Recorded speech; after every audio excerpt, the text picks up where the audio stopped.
Hello everyone, and welcome back to Spooky Hut. I know many of you listen to these videos to help you fall asleep, so before you doze off, it would be great if you could leave a comment letting me know where you're listening from around the world. If you're enjoying the episodes, don't forget to hit like and subscribe. Now let's get cozy, relax, and get started. I had always been drawn to the solitude of the mountains.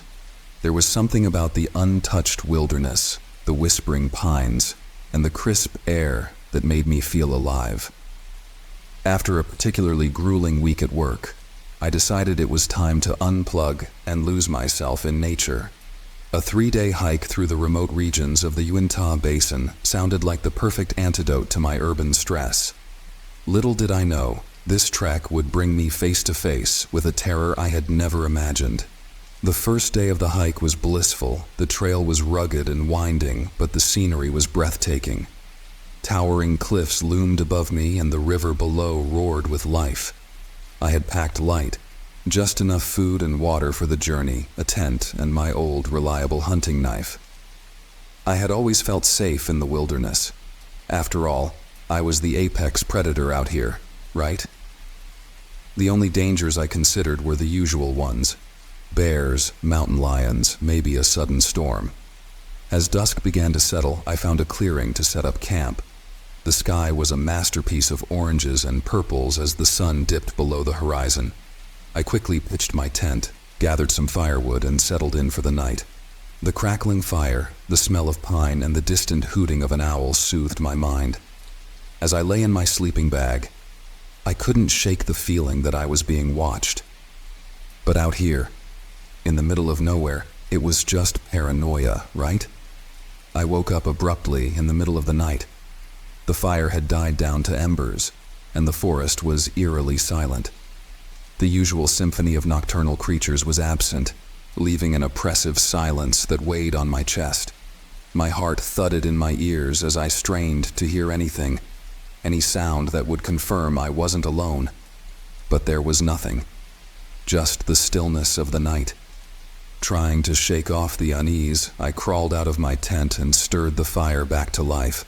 The flames flickered, casting long, dancing shadows around the clearing. That's when I heard it, a rustling in the bushes about 30 yards away. I froze, my eyes locked on the direction of the sound. My breath caught in my throat. I had been in the wild enough to recognize the movements of animals, but this was different. It wasn't the cautious movement of a deer or the heavy steps of a bear. It was deliberate, calculated. I grabbed my hunting knife and stood, every muscle in my body tensed. "Who's there?" I called out, trying to sound more confident than I felt. The only response was the soft rustling of leaves. The fire crackled behind me, and I felt the hairs on the back of my neck stand up. Then, out of the darkness, a figure emerged. At first, I thought it was a person, someone who, like me, had wandered too far off the beaten path. But as it stepped closer, the firelight revealed something horrifying. Its form was human, but only just. Its skin was a sickly, mottled gray, stretched too tightly over its gaunt frame. Its eyes were deep, hollow pits, and its mouth twisted into a grotesque grin that sent a chill down my spine. I staggered back, nearly dropping my knife. "What the hell are you?" I whispered, more to myself than to the creature. It didn't respond, at least not verbally. Instead, it mimicked me, tilting its head and twisting its mouth into the same horrified expression I wore. I stumbled back further, my heart pounding as the creature took another step closer. Its movements were jerky, unnatural, like a marionette controlled by an unskilled puppeteer. Panic surged through me. I had heard stories, tales of shapeshifters, spirits that could mimic the appearance of animals or humans. Skinwalkers, they called them. But those were just legends, right? Just campfire stories meant to scare kids. Yet here I was, staring one of those nightmares in the face. Without thinking, I turned and ran. The forest blurred around me as I sprinted through the underbrush, branches clawing at my clothes and face. I didn't dare look back. The only thing driving me forward was pure, unadulterated fear. I ran until my lungs burned and my legs ached. Finally, I slowed, gasping for breath. The forest was dense here, the moonlight barely penetrating the thick canopy above. I leaned against a tree, trying to calm my racing heart. Had I lost it? Was it still following me? The silence of the night was deafening, and I strained to hear any sign of pursuit. Nothing. Just the sound of my own ragged breathing. I forced myself to think. I needed to get back to the trail, find my way out of this godforsaken place. But in my panic, I had no idea where I was. The dense trees and underbrush all looked the same in the dark. I pulled out my map, trying to orient myself, but the flickering light from my flashlight did little to help. As I studied the map, I heard it again. A soft rustling, closer this time. My blood ran cold. I snapped off my flashlight, plunging myself into darkness. My eyes darted around, trying to see through the shadows. I heard the sound again, and this time, it was followed by a voice. My voice. "Who's there?" It called out mockingly, repeating the exact words I had spoken earlier. My heart pounded in my chest. It was toying with me, playing some twisted game. I gripped my knife tighter, my mind racing. How could I fight something like this? Something that could mimic my voice, my movements. I had no choice but to keep moving, to stay one step ahead. I started walking, keeping my footsteps as quiet as possible. Every few seconds I glanced over my shoulder, expecting to see that twisted figure emerge from the darkness. The forest seemed to close in around me, the trees pressing closer as I moved deeper into the wilderness. I had no idea where I was going, but I knew I couldn't stop. The feeling of being watched had returned, stronger than ever. I could almost feel its eyes on me, lurking just out of sight. Hours passed, or maybe it was just minutes. It was impossible to tell in the darkness. My mind was fraying at the edges, paranoia gnawing at my sanity. Every rustle of leaves, every snap of a twig sent waves of terror through me. I was no longer the confident hiker, the man who had felt at home in the wild. I was prey being stalked by a predator that knew these woods far better than I did. Just when I thought I couldn't take it anymore, I stumbled into a small clearing. The moon had risen higher, casting a faint light over the open space. I looked around, searching for any sign of the creature. Nothing. The relief was short-lived. As I stepped into the clearing, the hairs on my neck stood on end. Something was wrong. That's when I saw them. Tracks in the dirt. Human tracks. My tracks. But they weren't leading into the clearing. They were leading out. My blood turned to ice as I realized what had happened. I had been walking in circles. It had been guiding me, herding me like cattle back to this very spot. My mind reeled, trying to comprehend the level of cunning, the intelligence this creature possessed. I heard a soft laugh, my laugh, echoing through the trees. I whipped around, my eyes scanning the tree line. There it was, standing just at the edge of the clearing, watching me. But it wasn't the grotesque figure I had seen before. No, it had changed. It looked like me. The thing wore my face, my clothes. It moved like me, every gesture, every twitch, a perfect imitation. But the eyes, those hollow, empty eyes, betrayed the illusion. I took a step back, gripping my knife so tightly that my knuckles turned white. "You can't run," it said, my own voice dripping with malice. "You belong to me now." I shook my head, trying to block out the voice, trying to focus. I couldn't let it take me. I wouldn't. My mind raced, searching for a way out, some way to defeat this thing. But how could I fight something that could become me? Something that knew my every move, my every thought. The creature took a step forward, and I matched it by stepping back. We circled each other, like two predators sizing each other up. My heart pounded in my chest, my thoughts a whirlwind of fear and desperation. Then it spoke again, but this time, its voice was different. no longer mimicking mine, but a voice that was guttural, ancient, filled with a dark, malevolent power. "There's no escape," it hissed. "Give in, and I'll make it quick." I shook my head again, trying to clear the fog of terror that clouded my mind. I couldn't think straight, couldn't find a way out. All I knew was that I had to survive, had to keep fighting, even if it seemed hopeless. It was stronger than any opponent I had ever faced. Its movements were fluid, almost supernaturally agile, and its grip was unbreakable. I fought back with every ounce of strength I had, but it was like trying to wrestle with a shadow. My knife slashed through the air, barely grazing its skin. In the struggle, I managed to kick it off me, buying myself a moment of breathing space. I scrambled to my feet, heart hammering, as it slowly rose from the ground, its movements eerily deliberate. The thing that looked like me, was now standing with an expression of cold satisfaction. "You're running out of time," it said, its voice a twisted mockery of my own. I glanced around, desperate for any advantage. The clearing offered little in terms of escape routes, but the trees at the edge seemed less dense. I bolted toward them, praying I could find some way to outmaneuver the skinwalker. My legs burned. My breath came in ragged gasps, but I kept pushing forward. The sound of its footsteps followed me, each step a reminder of its relentless pursuit. As I reached the tree line, I spotted a narrow path leading deeper into the woods.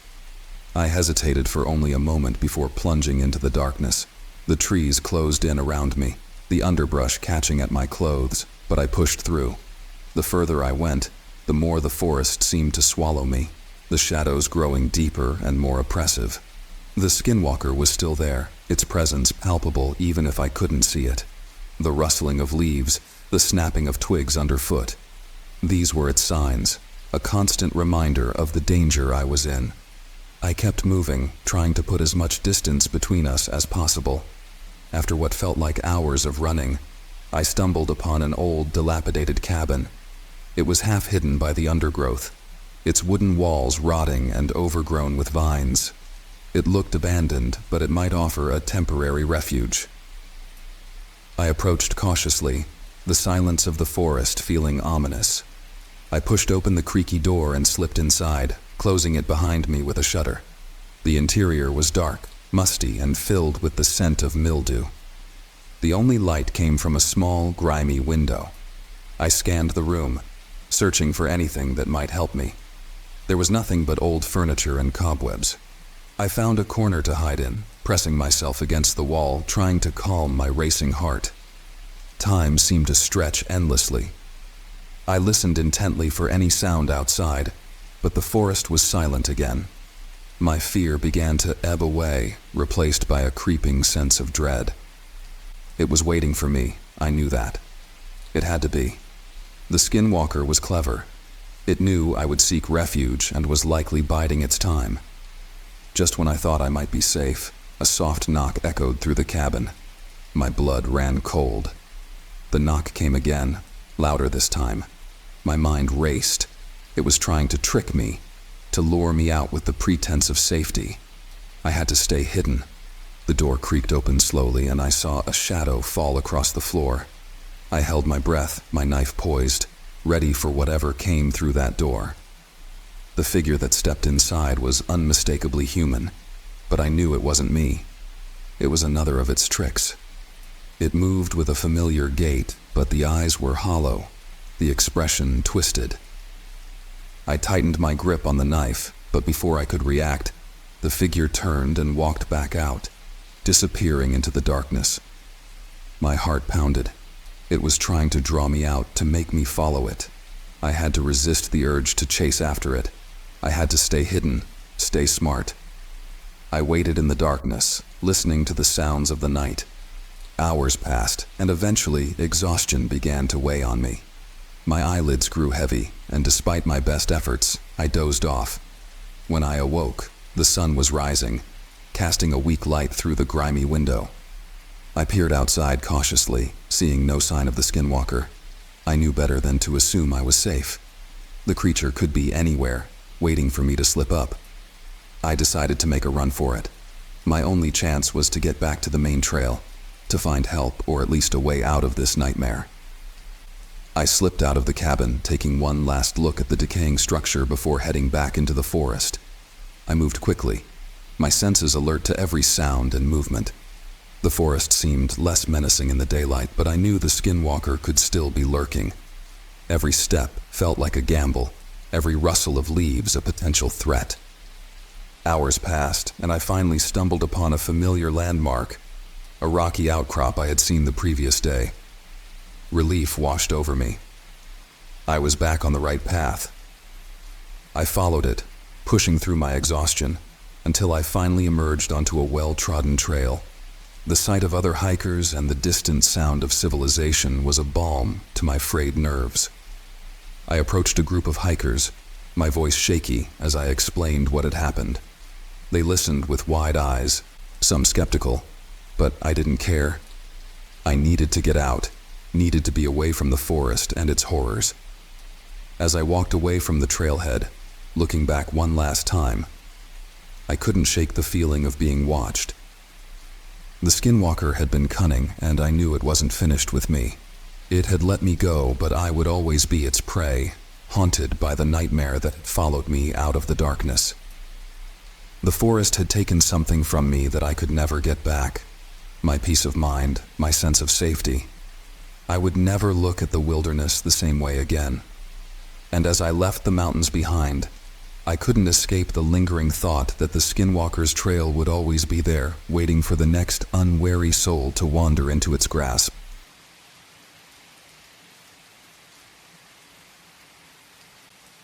My name is Lily, and I've been a bus driver for the night shift in the city for over 10 years. It's a quiet job most of the time, just me, the road, and the occasional tired passenger. But there's one night I'll never forget. One night that still sends shivers down my spine. It was a cold, rainy evening. The kind of night where the rain beats relentlessly on the windshield, and the city looks like a blur of wet lights and shadowy figures hurrying along the sidewalks. I was on my usual route, winding through the quieter, older part of town. Around 11:30 p.m., I made my last stop before heading back to the depot. No one usually got on this late at this stop, but I saw a figure standing by the shelter. A woman, soaked through, her hair plastered to her face, wearing an old-fashioned dress that looked out of place in the modern city. She stepped onto the bus, but she didn't meet my eyes. She had no umbrella, no bag, nothing. "Where to?" I asked, but she just silently handed me a crumpled bill. I punched her ticket and nodded her toward the back of the bus.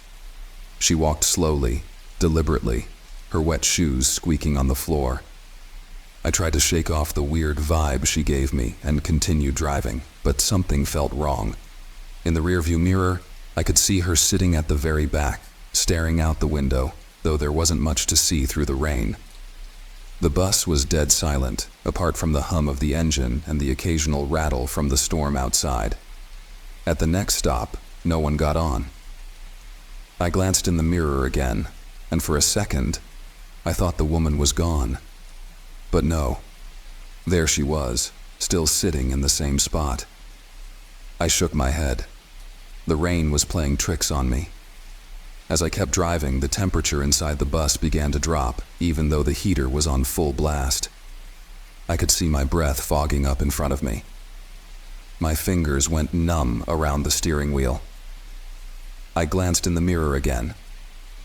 She was standing now, at the back of the bus. I nearly swerved off the road. My heart pounded in my chest as I tried to keep control of the bus. She hadn't moved. She just stood there, her head slightly tilted as if she was listening for something. I pulled into the next stop, hoping she would get off. But she didn't. No one did. I turned around in my seat, trying to keep calm. "Miss, are you okay?" I called out. No answer. I stood up, my legs trembling. "Miss, this is the last stop," I said, my voice cracking. Slowly, she turned toward me, and I felt the blood drain from my face. Her eyes were wide and hollow, staring through me as if I wasn't there. Her skin was pale, too pale, like she hadn't seen sunlight in years. Water dripped from her dress, pooling around her feet, but her face remained dry, her expression blank. Suddenly, the lights on the bus flickered, the engine sputtered, and the bus stalled in the middle of the road. I grabbed my phone to call for help, but there was no signal. The rain poured harder, slamming against the bus like it was trying to drown me in the flood. I looked back at the woman. She had moved closer, without making a sound. Her dress, still soaking wet, dragged along the floor.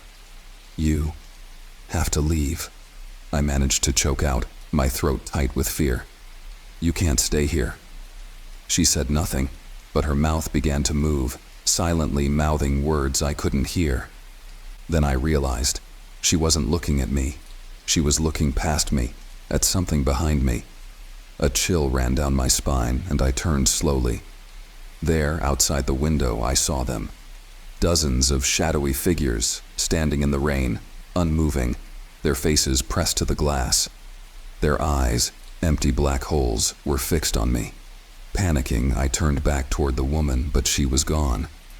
The bus was empty, but her wet footprints remained, leading straight to where she had been sitting.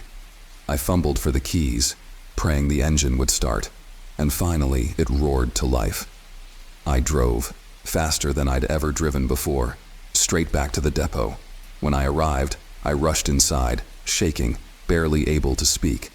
"Lily, what happened?" my boss asked, alarmed at the sight of me. "There was a woman. She got on at the last stop," I stammered. She disappeared." He looked confused. "There's no last stop, Lily. We closed that route years ago." I froze. "What do you mean?" "I just picked someone up there, tonight." His face grew serious. "You mean near the old district? That stop was shut down after the accident. A bus went off the road years ago. They never found the driver, or the passengers. Some say you can still see them on rainy nights. The forgotten." The color drained from my face. I realized then I had picked up one of them, one of the lost souls still wandering, waiting for a ride that never comes.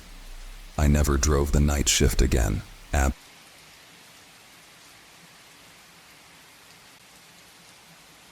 My name is Daniel Pierce, and I am not one to believe in the paranormal. I've spent most of my life as a historian, grounded in facts and evidence.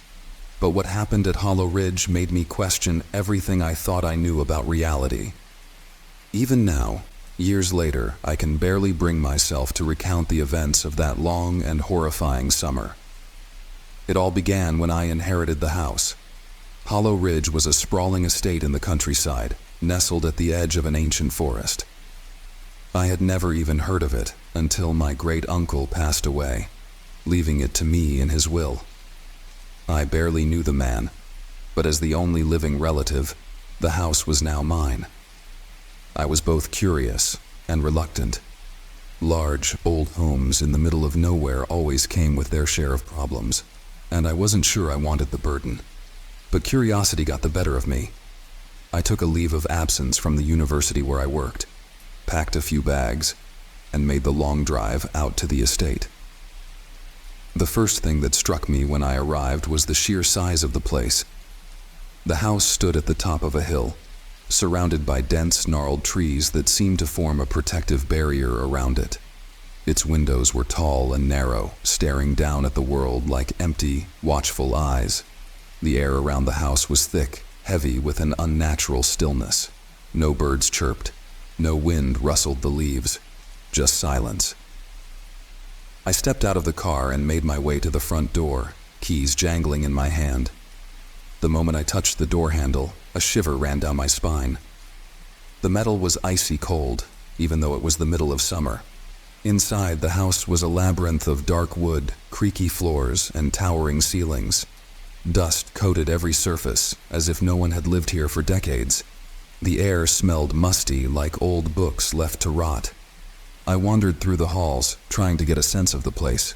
There was something unsettling about it, though I couldn't quite put my finger on it. After settling into one of the guest rooms, I decided to explore the rest of the house more thoroughly. Most of the rooms were filled with old furniture, covered in sheets, and personal belongings left untouched. But it was the library that caught my attention. It was enormous, with floor-to-ceiling bookshelves lined with ancient, leather-bound volumes. A massive fireplace dominated one wall, though it hadn't seen use in years. As I scanned the shelves, one book in particular stood out. It was thicker than the others and looked much older, with a cracked black leather cover. The title was written in a language I didn't recognize, but the symbol on the front, a twisted serpentine shape, sent a chill through me. Against my better judgment, I opened it. The pages were filled with handwritten notes and strange diagrams, all scrawled in that same unknown language. Some of the sketches looked like maps, others like ritual symbols. And in the margins, there were cryptic messages written in English. The watchers grow restless. Do not open the gate. The forest hides them still. Suddenly, the air in the room felt oppressive, and I closed the book, my heart racing. I put it back on the shelf and left the library, trying to shake off the uneasy feeling that had settled over me. That night, I barely slept. The house made strange noises, soft creaks and distant whispers, as if the walls themselves were alive. I told myself it was just an old house settling, but deep down, I knew there was something more to it. At around 3 a.m., I heard what sounded like footsteps in the hallway outside my room. Slow, deliberate footsteps. I got out of bed, opened the door, and looked into the dark corridor. It was empty, but the footsteps continued, moving down the hall and toward the staircase. I followed, my heart pounding in my chest. The footsteps seemed to be coming from everywhere and nowhere at once. When I reached the staircase, I stopped. There, at the bottom of the stairs, stood a figure. A man, tall and thin, wearing a long black coat. His face was pale, almost ghostly, and his eyes, dark, hollow pits, locked onto mine. I blinked, and he was gone. I stumbled back into my room, slamming the door behind me, my mind reeling. I had no idea what I had just seen, but it was real. Too real. I sat on the edge of the bed, trying to catch my breath. My heart was racing, and my hands were shaking. For the next few days, I tried to convince myself that it had been a dream. But the house had other plans. Every night, without fail, I heard the footsteps again. Sometimes they were outside my door, other times they seemed to echo through the entire house. And always, I saw that figure, watching me from the shadows. Desperate for answers, I began to dig into the house's history. I spent hours in the library, going through old records, letters, and journals. What I found chilled me to the bone. Hollow Ridge was once home to a secret society, a group of occultists who practiced dark rituals in the forest beyond the house. They believed they could summon ancient beings, watchers they called them, that lived in the woods. These beings were said to be eternal, waiting for the right moment to cross into our world. One night something went wrong. During one of their rituals, they opened a gateway they couldn't close. The watchers came through. People started disappearing, and strange phenomena plagued the estate. The few who survived eventually sealed the house and fled, leaving behind only whispers and rumors. But the watchers remained. I knew then that the figure I had seen was one of them, and the more I uncovered, the clearer it became. The house wasn't just haunted, it was a prison, a barrier, holding something far worse at bay. One night I decided to leave. I packed my things and headed for the front door. But when I stepped outside, I realized the forest had changed. The trees were closer, their twisted branches reaching out like skeletal hands. And in the shadows I saw them, dozens of figures, standing at the edge of the woods, watching me. I ran back inside, my heart pounding, and locked every door and window. I was trapped. The watchers were waiting, and I knew they wouldn't stop until they had me. For days, I barricaded myself in the house, but it was no use. The footsteps grew louder, closer, until they were right outside my door. I knew they were coming for me, and when they did, there would be no escape. I sit here now, writing this, knowing my time is running out. The house at Hollow Ridge is not just a house. It's a gateway. And once you enter, you're never truly alone. The Watchers are here. They've always been here. And soon, they will come for me.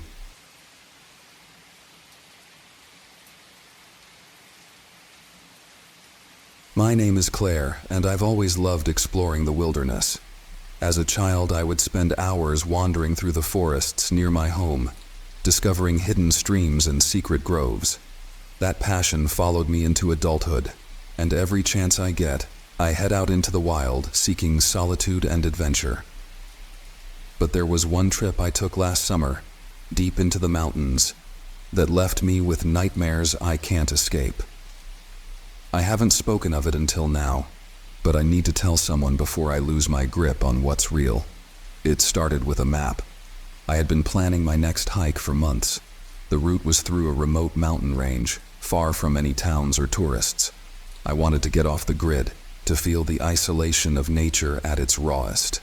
During my research, I came across an old, hand-drawn map online. It was posted on a hiking forum by an anonymous user, who claimed it led to a hidden cave, long forgotten by time. The cave wasn't marked on any official maps, but according to the post, it was a place of legend, ancient, mysterious, and untouched by modern exploration. Of course I was intrigued. The map led to a remote part of the forest, deeper into the mountains than I had ever been before. The cave's location was near the base of a steep cliff, hidden by dense undergrowth. The directions were vague, but I loved a challenge. I packed my gear and set off early one morning, determined to find this forgotten cave. The first few days of hiking were peaceful. The trail was quiet, and I saw no other hikers. The deeper I went, the more rugged the landscape became. By the third day, I was far beyond any marked paths, navigating by the hand-drawn map and my compass.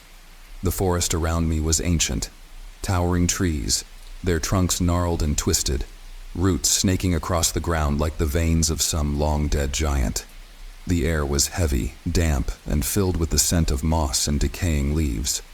There was a stillness in the air that made me uneasy, but I pushed it aside as nerves. After all, I was alone out here, and my mind was probably just playing tricks on me. On the fourth day, I found the cave. It wasn't what I had expected.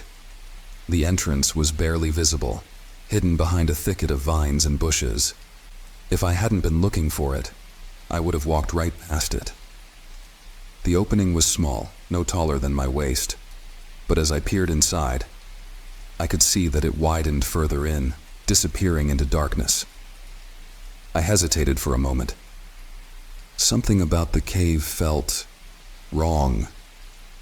The air around it was colder, and there was a faint smell, something metallic, like rust or blood. But I had come all this way, and I wasn't about to turn back now. I grabbed my flashlight, strapped on my pack, and crawled inside. The interior of the cave was larger than I expected. Once I made it past the narrow entrance, the space opened up into a wide, low chamber. The walls were smooth stone, slick with moisture, and the ground was uneven, covered in jagged rocks and loose gravel. I shone my flashlight around, but the beam barely penetrated the darkness. The air inside was thick and stale, and the smell of decay was stronger. As I ventured deeper, the cave seemed to go on forever, twisting and turning like a labyrinth. I marked my path with chalk on the walls, making sure I wouldn't get lost. After about an hour of exploring, I came across something strange. The walls were carved. At first, I thought they were natural formations, but as I examined them more closely, I realized they were symbols. Hundreds of them, etched into the stone, spiraling and swirling in intricate patterns. They didn't look like any language I had ever seen, just shapes, lines, and curves. But they were deliberate, precise. Some of the symbols looked like eyes, others like serpentine figures coiling around each other. There was something unsettling about them, as if they were watching me. My heart started to race, but I pressed on. The cave was growing colder, and the walls seemed to close in around me. I heard something then, a faint sound, like the wind, but there was no wind inside the cave. It was a whisper, soft and distant, but unmistakable. I stopped, holding my breath, and listened. The whisper grew louder. Not wind. Voices. I spun around, shining my flashlight in every direction, but there was no one there. I was alone in the cave. But the voices, they were getting closer. They were speaking in a language I couldn't understand, low and hurried, like a conversation happening just out of earshot. My instincts screamed at me to leave, but before I could move, the ground beneath my feet gave way. I fell, tumbling down a steep, jagged slope, my flashlight bouncing out of my hand. I hit the bottom hard, my body aching from the impact. The darkness swallowed me, and for a moment I lay there gasping for breath, trying to orient myself. Then I heard it again, the whispering. But this time, it wasn't distant. It was close. Too close. I fumbled for my flashlight, my fingers trembling, and when I finally managed to turn it on, the beam revealed something that made my blood run cold. Bones. Piles and piles of bones. The entire floor of the chamber was covered in them, skulls, ribs, spines, all in various states of decay. Some were ancient, brittle and yellowed, but others were fresh.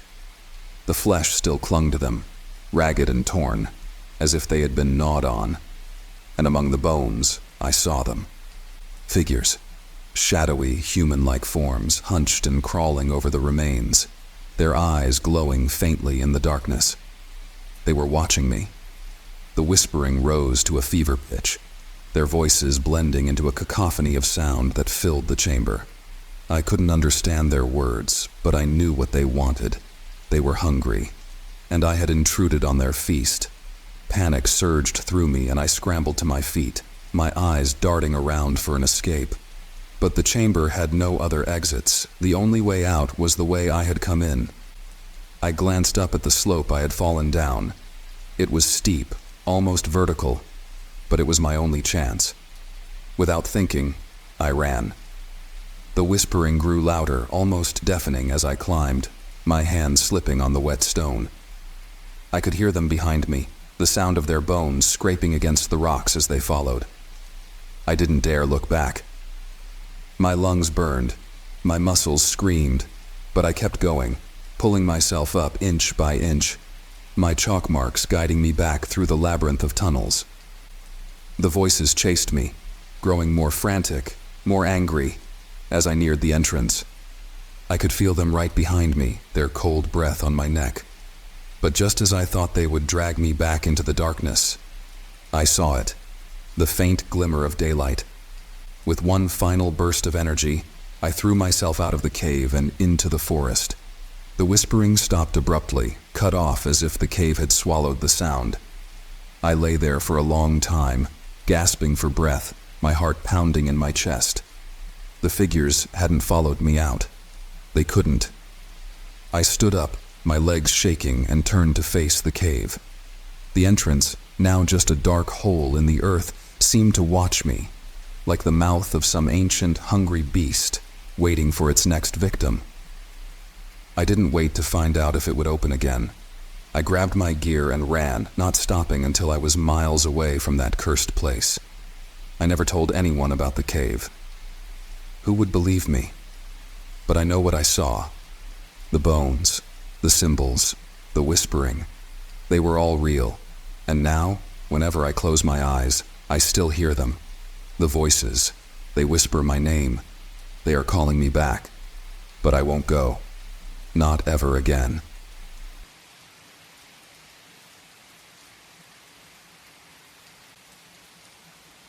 My name is Ethan, and I live in a remote mountain village surrounded by thick forests that stretch for miles.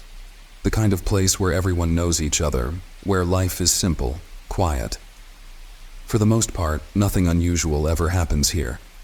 But one cold autumn night, that all changed. I enjoy hosting gatherings at my cabin, especially when the nights grow long and the chill sets in.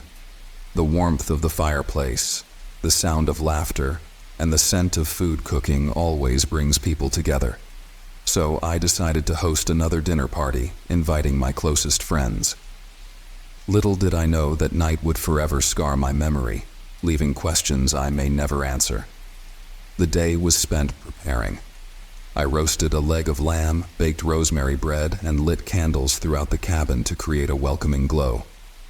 As dusk settled in, my friends arrived: Maya, Dylan, Caleb, and a new addition, Ilara, someone Maya had met while hiking in the nearby woods. Ilara was striking, with pale skin, dark eyes, and an eerie calmness about her. She rarely spoke and carried a quiet intensity. We all gathered around the table, the fire crackling softly in the background, sharing stories and laughing as the night wore on. But something felt off. Ilara barely touched her food, only sipping water, her gaze drifting to the windows as if expecting something, or someone. Every now and then, I caught her staring into the dark woods outside, her eyes unfocused, as if she were listening to something none of us could hear. After dinner, we moved to the living room, the atmosphere lighter for a moment. But Ilara's odd behavior was hard to ignore. She grew even more silent, her body tense. At one point, she whispered to Maya, her face pale and trembling. Maya looked shaken but said nothing, simply nodded. Suddenly, Ilara stood, her chair scraping the wooden floor with a piercing screech. "I have to go," she said in a low, almost hollow voice. Before any of us could respond, she rushed out, vanishing into the darkness outside. The door slammed shut behind her. We sat in stunned silence, unsure of what had just happened. Dylan broke the tension with a nervous laugh, but no one else joined in. Something was very wrong. Maya's face was pale. "She told me something's coming," she muttered, her voice barely audible. We all looked at her, confusion and fear creeping in. "She said we shouldn't be here when it arrives." The air in the room grew heavy, the warmth of the fire suddenly feeling suffocating. Caleb tried to shake it off, saying it was probably just a weird joke, but deep down, none of us believed that. Curiosity got the better of me. I stepped outside, the cold air biting at my skin. The wind had picked up, whispering through the trees. I scanned the tree line, half expecting to see Ilara or something worse. Nothing. But there was a strange stillness in the air, like the forest itself was holding its breath. When I turned back, I saw something, or rather, someone, standing at the edge of the woods, barely visible in the dim moonlight. A tall, shadowy figure, unmoving. My heart skipped a beat. It wasn't Ilara. It wasn't anyone I recognized. I blinked, and the figure was gone. Back inside, I told the others what I saw, but it didn't seem real. Maya, however, looked terrified. Ilara said she's seen that figure before. It watches from the woods. She said it comes for people. People like us. It waits for the perfect moment. And then, her voice trailed off, and the cabin felt colder than ever. We decided to leave. The party, the night, everything was unraveling. As we gathered our things, a strange sound echoed through the woods, like a distant wailing carried by the wind. We all froze, listening. Without a word, we rushed out, locking the door behind us. The next day, I couldn't stop thinking about Ilara. No one had heard from her since that night. I went to the local authorities, but they brushed it off. People disappear sometimes up here, they said. It's easy to get lost in the woods. But it wasn't just that. Days passed, and the unease grew.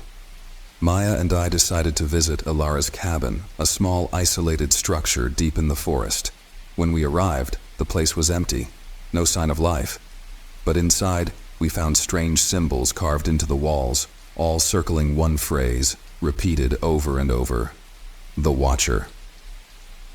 That night, back in my cabin, I couldn't sleep.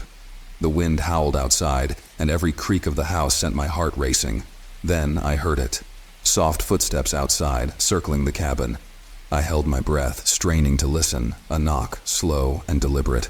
I approached the door, heart pounding. The knock came again, louder this time. I opened the door, and there was nothing, just the vast darkness of the forest. But then I saw them, eyes, watching from the trees.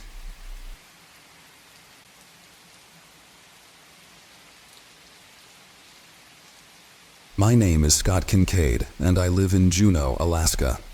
I was 34 years old when this incident happened to me.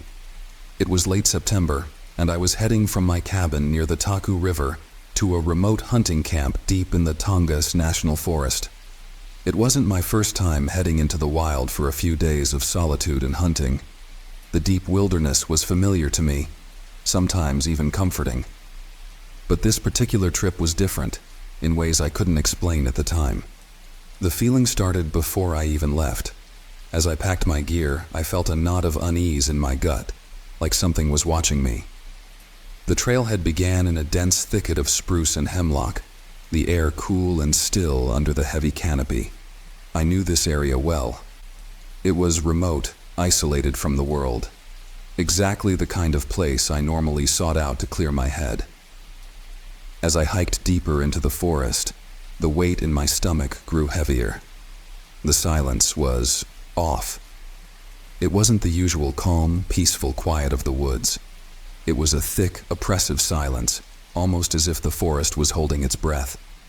No birds, no wind rustling through the leaves, just the sound of my boots crunching on the undergrowth. The first day went as planned. I found a decent spot to set up camp near a small stream and spent the evening hunting without success. That night, the unease worsened. As the fire crackled and popped, casting flickering shadows against the trees, I couldn't shake the sensation that I wasn't alone. There was no logical reason for it, no tracks, no signs of wildlife behaving strangely. But the feeling gnawed at me, making it impossible to relax. I woke up sometime in the middle of the night, a cold sweat soaking my clothes. The fire had burned down to embers, but something had woken me up. The air was unnaturally still, and my breath clouded in the cold. I listened, straining to catch any sound, but there was only that suffocating silence. Then, I heard it. Faint at first, a distant rhythmic sound, like the steady beat of a drum. It didn't belong in the wilderness, and I told myself it had to be the wind, maybe water hitting a rock. But deep down, I knew it wasn't. I grabbed my flashlight and scanned the trees, but there was nothing. The sound stopped as suddenly as it had started, leaving me alone with the crackling of dying embers and the eerie quiet. I couldn't sleep after that. The next morning, I tried to shrug it off as a trick of the mind. Sleep deprivation could do weird things to a person, and I had been on edge since I left. I packed up my gear and decided to hike deeper into the forest, toward an area known for good hunting. The trail grew more difficult, less traveled. The trees were taller, denser, and the sky above seemed to disappear, swallowed by the thick canopy. After a few hours, I realized something wasn't right. I had been walking for what felt like miles, but I wasn't making any progress. I knew these woods. I had a GPS and compass, but no matter how far I walked, it felt like I was looping back to the same spot. Landmarks I had passed hours ago reappeared, trees with distinct shapes, fallen logs I'd already stepped over. My compass spun erratically, and my GPS signal was weak, constantly cutting in and out. Around midday, I came across an old, overgrown path I hadn't seen before. It wasn't on any of the maps, and I didn't remember it from previous trips. Curiosity got the better of me, and I decided to follow it, thinking it might lead to a clearing or a better vantage point for hunting. The trail wound deeper into the forest, the trees growing thicker and more twisted as if they were choking the sky. After about an hour, I came upon something that made my blood run cold. It was a clearing, but not a natural one. In the center stood an old cabin, half collapsed, overrun with vines and moss. It didn't look like anyone had been there for decades. The door hung off its hinges, creaking slightly in the breeze. There were no tracks, no signs of recent life. But what struck me most was the overwhelming sense of dread that seemed to pour from the place. I should have turned back. Every instinct screamed at me to leave, to get away from that cabin, but I couldn't. Something about it pulled me in, like a moth to a flame. I pushed the door open, and the wood groaned under the weight of my touch. Inside, the air was thick with rot, the floor covered in debris and animal bones. But that wasn't what unsettled me the most. In the far corner, etched into the wooden wall, was a series of symbols. Old, intricate, and disturbing. I didn't recognize them, but they looked ancient, primitive. And next to them, a crude drawing of a figure tall and gaunt, with long arms that reached the ground. Its eyes were hollow, just empty circles staring back at me. I backed out of the cabin, my heart racing, trying to make sense of what I had just seen. But before I could move, I heard a sound that froze me in place. It was the same rhythmic drumbeat I'd heard the night before, but louder now, closer. It was coming from the forest, surrounding the cabin.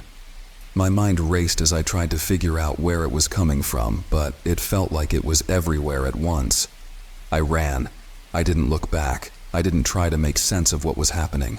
I just ran, crashing through the undergrowth, not caring where I was going as long as it was away from that place. But no matter how far I ran, the drumbeat followed. It was relentless, a constant thrum that seemed to be inside my head, inside my chest. By the time I stumbled back to my camp, the sun was starting to set. I grabbed my gear and didn't bother packing it neatly. I just shoved everything into my pack and started heading back to the trailhead. The unease that had been simmering for days had turned into full-blown panic. I made it back to the main trail by nightfall, but the drumbeat didn't stop. It followed me all the way to my truck, growing fainter but never fully fading. When I finally reached the highway, I collapsed into the driver's seat, my heart pounding, my hands shaking. I haven't been back to that part of the forest since. I've heard stories about strange things happening in the Tongass, but I never believed them until now. Whatever was in those woods, it didn't want me there. And I'm certain, if I had stayed one more night, I wouldn't have made it out.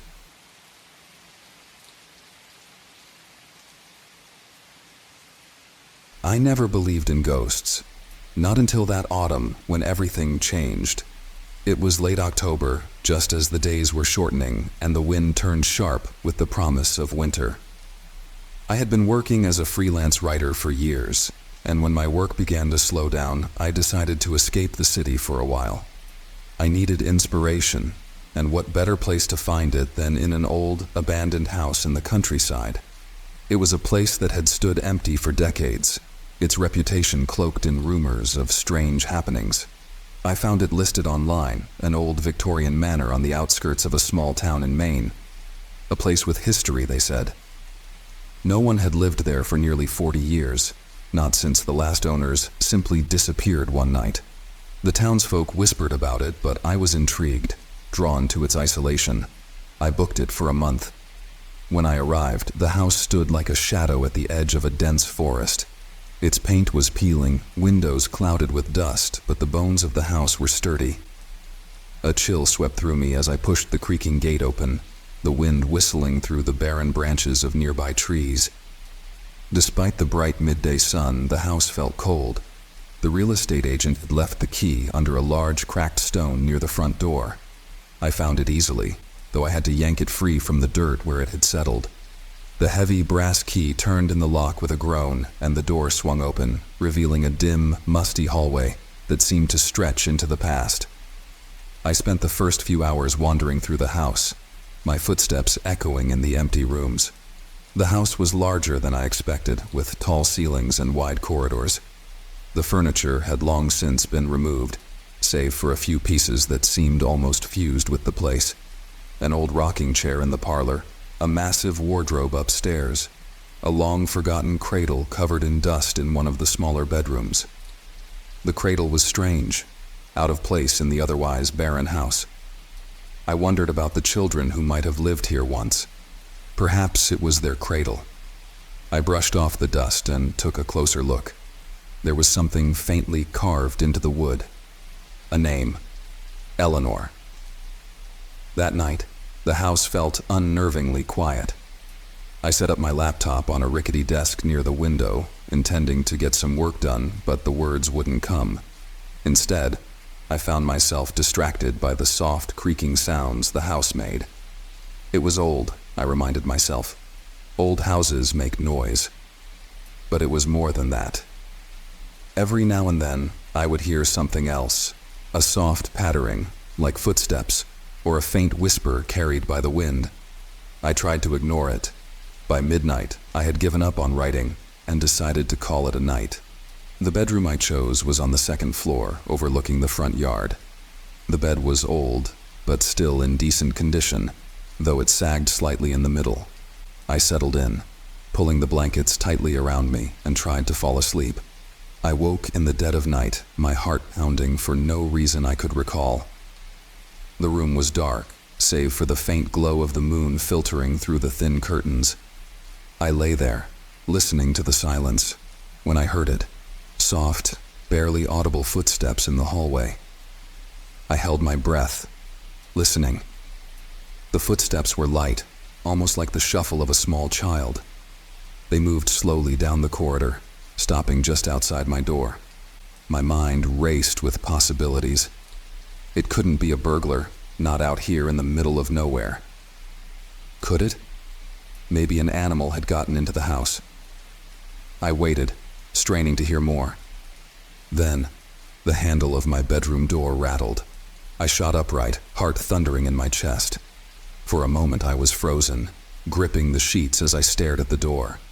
The rattling stopped, but something scraped against the wood. A child's giggle, a soft, barely there sound, floated through the air.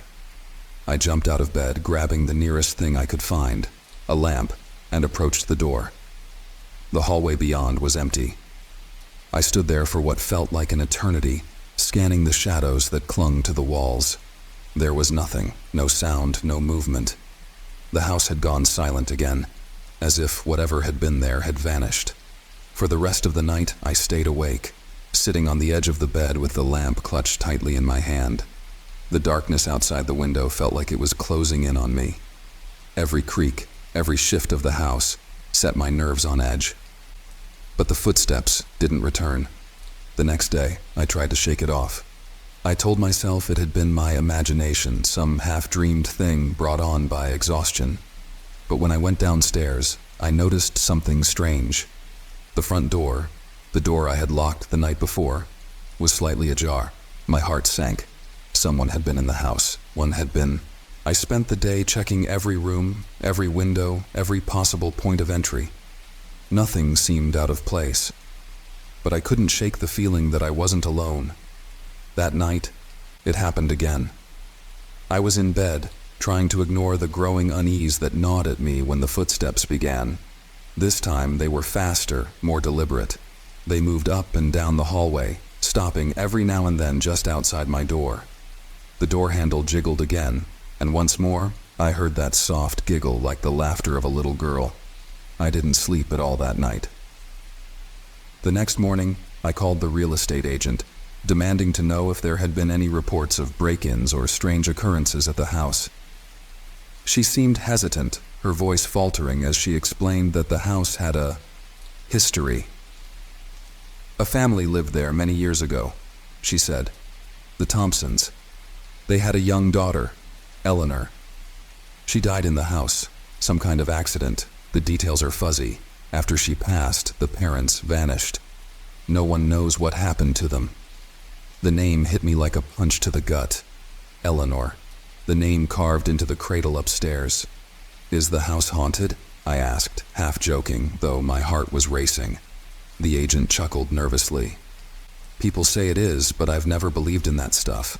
Probably just the wind, or maybe some animals in the walls. Old houses make noise, you know. But it wasn't the wind, and it wasn't animals. That night, I heard her again. This time, the footsteps were louder, closer. They didn't stop at the door. They came into the room. I lay frozen in bed, my breath shallow, as the faint outline of a small figure appeared at the foot of the bed. The moonlight illuminated her just enough for me to see. It was a little girl. Her hair hung in loose, matted curls. her dress tattered and dirty. But her eyes, they were hollow black pits that seemed to swallow the light. She stood there watching me, her head tilted slightly to one side. "Come play with me," she whispered. I bolted upright, but before I could move, she vanished, disappearing into the shadows as if she had never been there at all. I packed my things the next morning. I couldn't stay in that house another night. As I loaded my car, I glanced back at the house one last time. There, in the upstairs window, I saw her. Eleanor. She was watching me, her dark eyes following my every move. I sped away, not daring to look back. But even now, as I sit in the safety of my apartment, I can still hear her voice, soft and insistent, calling out from the darkness. "Come play with me." Even after leaving the house, I couldn't shake the feeling that Eleanor hadn't let me go. My nights were plagued by vivid nightmares of the little girl standing at the foot of my bed, her hollow eyes fixed on me. Sometimes I would wake up to the sound of her giggle echoing in the stillness of my room, and I would lay there, drenched in sweat, my heart pounding. I've tried to convince myself it was all in my head, a trick of the mind, fueled by the isolation and the eerie history of the house. But deep down, I know the truth. Eleanor wasn't just a figment of my imagination. She was real, and she's still out there, waiting. Sometimes I swear I can hear her footsteps in the hallway, and I know one day she'll come back for me.